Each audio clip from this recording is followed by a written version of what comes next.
سلام زي خبركم تخاتلتي مدب ستار انترتينمنت لومي حزنا لكم نتينا زلنا مدب كبر امني ويدما بأصواع انجلزنا جيمستون نتوالى زفلت كخوني سنعي مكتتال كبر امني ويكا بأصواع انجلزنا جيمستون نتوالى زفلت اللي من سعدان زحورو نبرد عينة معدن كوينو تعبينو مسوطة قرص ناي مقايزي كاتم ناي اذني انبار ناي ايدن ناي اقرن زودي وي اخلين ناي نقستاتن كالا المستسرحة عزيدا ميغن عن زوارع معدني يقول انبر بزح اوان بزحات ناي كوحي اكالات معدنات زي كونو خمسهم كم مقايز نقرات يقلقلو ليرم سلازه هو ندما كم عليت كبور اني يحسو بيوم ኣብ ዓለም ልዕሊ 4203 ዓይነት ክቡር እምኒ ከም ዘሎ ይሕበር ብዘይካ እዚ ሕብራዊ እምኒ እናተባህሉ ዝልለዩ ዓይነት ክቡራት የማን ንዳይመንድ ወይ ኣልማዝ ሓዊስካ ይርከብ ዝኸበርኩም ተዓዘብቲ መደብ ስታር ኢንተርቴይንመንት ካብዚ ክንብሎ ፀናሕና ልዕሊ 4203 ዓይነት ክቡር እምኒ ገሊኡ ኣብ ኤርትራን ኢትዮጵያን በብዝሒ ዝርከብ ኮይኑ ንሎሚ ቁሩብ ኣብነታት ኣልዕልና ከነላለየኩም አክቲኖላይት ወይ ከዓ ካተስአይ ወይ አይን ድሙ እና ተባህለ ዝፍለጥ ዓይነት ክቡር እምኒ ቀጠልያ ወይ ድማ ፍሕሹ ዝበለ ቀጠልያ ሕብሪ ክህልዎም ከሎ ኣብ ምድብ ኣምቢፎሊ ኣብ ሜታሞርፊክ ጎቦ ወይ ከዓ ከውሒ ዝርከብ ሓደ እዋን ፍጹም አይን ድሙ ዝመስል ቅርጺ ዝፈጥር ጽባቐ ወይ ጽሬት ዘለዎ ማዕድን ድማ እዩ ኣጋቲ ዝተባህለ ዓይነት ክቡር እምኒ ክሪስታላይን ተሪር እምኒ ኮይኑ ብርሃን ዘይሕልፍ ንድፊ ጥምጣም ነገር ዘለዎን ሓውሲ ጸሊም ቀይሕ ወስዋስ ሕብሪ ዘለዎን ንምርኣይ ባህ ዘብል ደሚቕ ሕብሪ ዘውንን እዩ ኣጋቲ ህቡብ ማዕድን ኮይኑ ነጠብጣብ ዝበዝሖ ንመጋየፂ ዘገልግል ማዕድን እዩ ኣልማንዳይን ጋርኔት ብተወሳኺ ኣማንዳይት እናተባህለ ይፍለጥ እዩ ብዘለዎ ሓፂናዊ ትሕዝቶ ኣዝዩ ሃብታም ኮይኑ ሓምራዊ ሕብሪ ዘለዎ ኣማንዳይት ኣብ መጽናዕቲ ስነ ምድሪ ብብዝሒ ስለ ዝርከብ ኣብ ጾታ ዕዳጋ መጋየፂ ኣቑሑ ልዑል ኣበርክቶ ኣለዎ ኣማዞናይት ናይ ንግዲ ሽም ኮይኑ ንፍኹስ ዝበለ ቀጠልያን ሕውስዋስ ናይ ማይክሮ ከለይ ፍዝዝ ዝበለ ቀይሕ እምኒ እዩ እዚ ተሪር ዘይኮነ ማዕድን 6 ስንጣቅ ክህልዎ እንከሎ ኣብ ለሚፅን ፀቕጢ ወይ ተፅዕኖ ዘይብሉ መዓላ የገልግል ኣምበር ካብ ተረፍ መረፍ ኣካል ነዳዲ ወይ ተረፍ መረፍ ኣካል ናይ ጥንቲ ኣግራብ ኮይኑ መብዛሕትኡ እዋን ቢጫ ኣራንሺ ሕብሪ ዘለዎን ሓደ እዋን ድማ ብውሕድ ዓቐን ጻዕዳ ቀጠልያን ሓሙኽሽታይን ሕብሪ ይውንን ኣምበር ኣካል ናይ ክቡር እምኒ ኮይኑ ብቐሊሉ ዝስበርን ምስ ተፀርበ ኣንፀባራቕን እዩ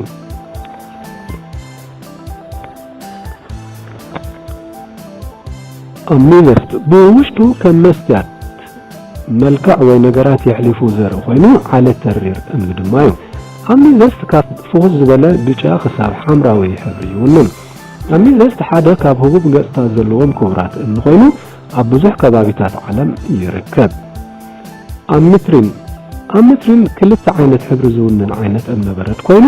ፍርቁ ካብ ኣሚዘስት ፍርቂ ኣካሉ ድማ ካብ ሲትሪን ዝቖመ እዩ ናይዚ ማዕድን እዚ ምትሕውዋስ ሕብሪ ካብ ምድቓል ዝተረኽበ እዩ ኣሚትሪን ኣብ ዓለም ኣብ ምብራቃዊ ቦሊቪያ ዝርከብ ናይ ዕደና ካምፓኒ ጥራይ ንዕዳጋ ዝቐርብ ዓሌት ክቡር እምኒ እዩ ኣሞላይት ንሕብሪ እናቐያየረ ዘርኢ ኣሞናይት እናተባህለ ዝፍለጥ ክቡር እምኒ ዝተዋህበ ናይ ንግዲ ሽም እዩ ደሚቕ ጻዕዳ ነጸብራቕ ዝፈጥር ኮይኑ ምስ ኦፓልን ላብሮዳይትን ዝተባህሉ ማዕድናት ድማ ይመሳሰል ኣብ ዓለም ዘሎ ፍርያት ናይዚ ማዕድን እዚ ካብ ኣዝዩ ውስን ኣልቤርታ ዝተባህለ ግዝኣት ካናዳ እዩ ዝርከብ ኣኳማሪን ሰማያዊ ዓይነት ዓለት ናይ በርለይ ዝተባህለ ማዕድን እዩ ማይ ባሕሪ ዝመስል ሕብሪ ስለ ዘለዎ እዩ ድማ እዚ ሽም እዚ ተዋሂብዎ ፎኪስ ሰማያውን ኣዝዩ ደሚቕ ሰማያውን ሕብሪ ይውንን እቲ ደሚቕ ሰማያዊ ሕብሪ ዝውንን ከዓ ብጣዕሚ ተፈታውን ክቡርን ማዕድን እዩ ታንዛናይት ብውሕድ ዓቐን ዝርከብ ኮይኑ ሰማያዊ ዓለት ዘይሳይት ማዕድን ኮይኑ ኣዝዩ ህቡብን ተጠላብነት ዘለዎን ማዕድን እዩ ታንዛናይት ዝብል ሽም ክወሃቦ ዝኸኣሎ ምክንያት ድማ ኣብ ውስን ከባቢ ኣፍሪካዊት ሃገር ታንዛንያ ጥራይ ስለ ዝርከብ እዩ ኣብ ወርሒ ታሕሳስ ጥራይ ዝርከብ ኮይኑ ከም መተካእታት ሰማያዊ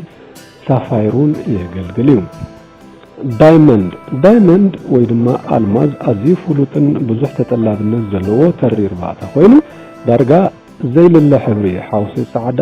ማዮን ካልእ ሕብርን ዝውንን ዳይመንድ ንናይ ሕፀ ወይ ካተም ቃል ኪዳን ንምስራሕ ዘገልግል ክቡር ማዕድን እዩ። ኣብ ሎሚ እዋን ካብ ዳይመንድ ዝተሰርሐ ካትም ቃል ኪዳን ምሃብ ካብ ኣሜሪካ ሓሊፉ ኣብ ሙሉእ ዓለም ልሙድ እናኾነ ይመጽእ ኣሎ። ሮሆዶናይት ናይ ማንጋናይዝ ማዕድን ኮይኑ ሓደ እዋን ብኣዝዩ ሰሓብን መሳጥን ፒንካዊ ሕብሩ ልዑል ተጠላብነት ኣለዎ። ዓለት ሮሆዶናይት ብውሽጡ ምስሊ ዘርኢ ክኸውን እንከሎ ገለ ዓለት ድማ ምስሊ ኣይመሓላለፍን እዩ።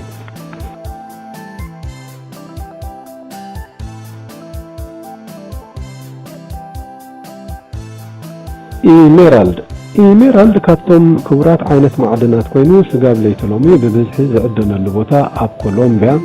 ብራዚል፣ ዛምቢያን ኮይኑ ኣብ ቀረባ እዋናት ኣብ ፓኪስታንን ኣፍጋኒስታንን ራሻን ኣውስትራልያን ኣሜሪካን ክዕደን ጀሚሩሎ። ሳፋየር ኣብ ዓለም እቲ ዝኸበረ ብዙሕ ዋጋ ዘውፅእን ሰማያዊ ሳፋየር ዝተባህለ ዓይነት ክቡር እምኒ እዩ። ብዘለዎ ሰማያዊ ሕብሪ ድልዳለ ትርን ተጻዋርነትን ድሕሪ ዳይመንድ ዝኸበረ ማዕድን ናይ ዓለምና እዩ። ብመሰረት ሓበሬታ ድምፂ ኣሜሪካ ፕሮግራም ትግርኛ እዚ ማዕድን እዚ ኣብ 3 ክፋል ትግራይ ማለት ማእከል ምዕራብን ሰሜናዊ ምዕራብን ትግራይን ብብዝሒ ከም ዝርከብ ክፍለጥ ተኻኢሉሎ። ኣብ ዝተፈላለየ 3 ከባቢታት ድማ ኣስታት 6000 ባህላዊ ዓደንቲ ይነጥፉ። ሳፋየር ብኮንትሮባንድ ካብ ኢትዮጵያ እናወፀ ከም ማዕድናዊ ሃብቲ ማዳጋስካር እናተመሰለ በገለ ካምፓኒታት ዓለም ስለዝሽየጥ መንግስቲ ኢትዮጵያ ነዚ ንምግታእ ሓያል ጻዕሪ ይገብር ኣሎ። ሳፋየር ኣብ ሃገራዊ ዕዳጋታት ካብ 2500 እስካብ $3000 ንግራም እንትሽየጥ ውድ ምህርቲ ኮይኑ ንመጋየፂ ምስ በቕዐ ኣብ ዕዳጋ ዓለም ክሳብ $15000 ንካራት ይሽየጥ። ዘገርም ዋጋ ድማ እዩ።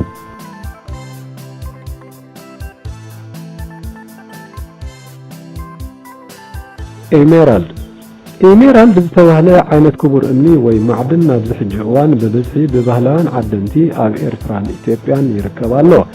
እዚ ክቡር እምኒ እዚ ኣብ ሰፊሕ ከባቢታት ወሎ፣ ትግራይን ሻኪሶን ኣብ ኢትዮጵያ ብብዝሒ ክርከብ እንከሎ ኣብ ደንከልን ዞባ ደቡብን ከዓ ኣብ ኤርትራ ብብዝሒ ይርከብ። ንዓሰርተታት ዓመታት ዘይከም ኦፓል ዝተባህለ ዓይነት ማዕድን ኢሜራልድ ዝኸበረ ዓይነት ማዕድን ኣብዚ ከባቢ ብባህላዊ ኣገባብ ዕደና ብብዝሒ ተረኺቡ እዩ።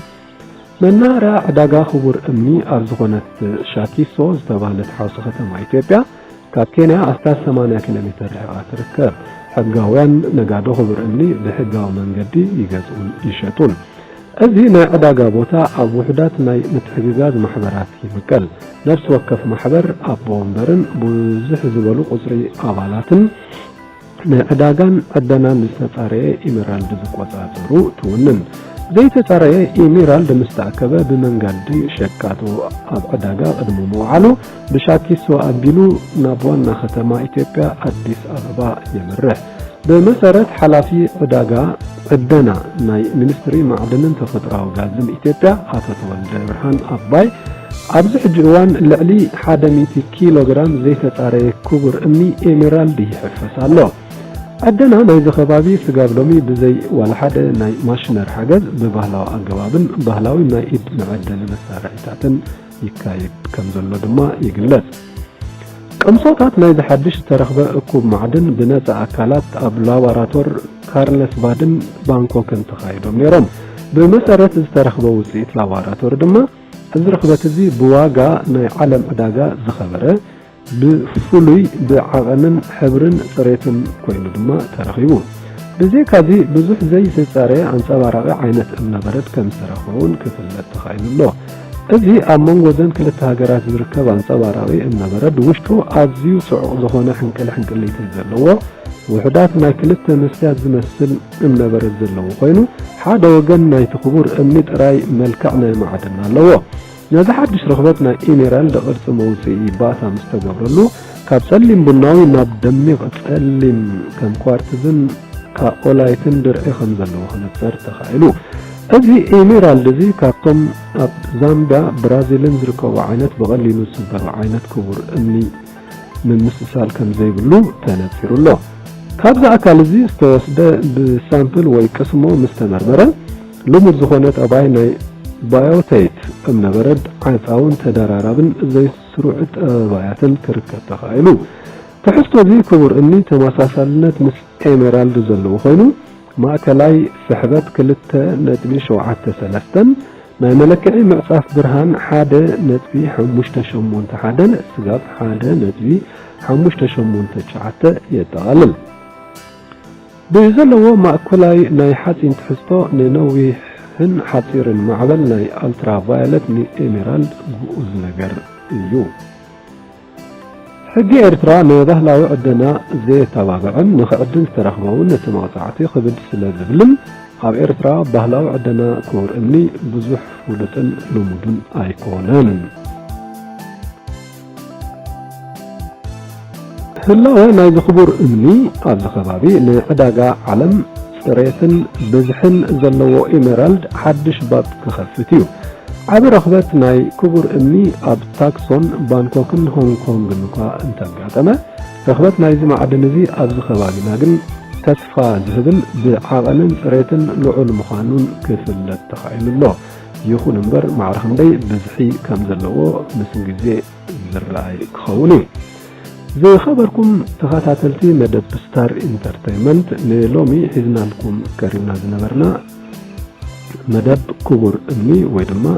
ጄምስቶን ኣብዚ ፈፂምና ኣለና ኣብ ካልእ መደብ ስጋብ ንረኸብ ሰናይ ቅነ ላይክ ሼርን ሳብስክራይብን ኣይትንሰኡና